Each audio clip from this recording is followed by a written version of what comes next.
बंधू व भगिनींनो, सर्वांना माझा नमस्कार. मी लोकमान्य बाळ गंगाधर टिळक. मला स्वराज्याचा जनक म्हणतात.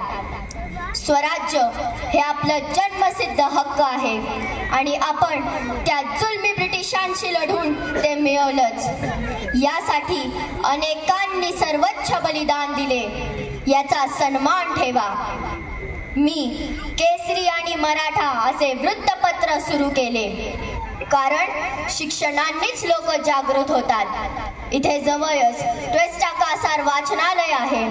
तिथे जाऊन खूप वाचा, शिका आणि स्वयंसिद्ध व्हा.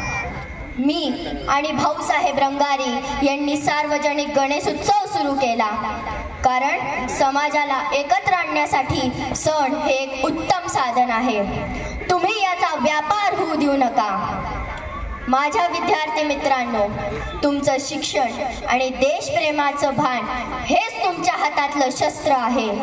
तुम्ही आजच्या भारताचे भविष्य आहात. खूप शिका, एकत्र राहा, लोकांसाठी काम करा आणि देशासाठी समर्पित व्हा. सर्वांनी एकत्र म्हणा, वंदे मातरम. वंदे मातरम. जय हिंद. जय हिंद. धन्यवाद.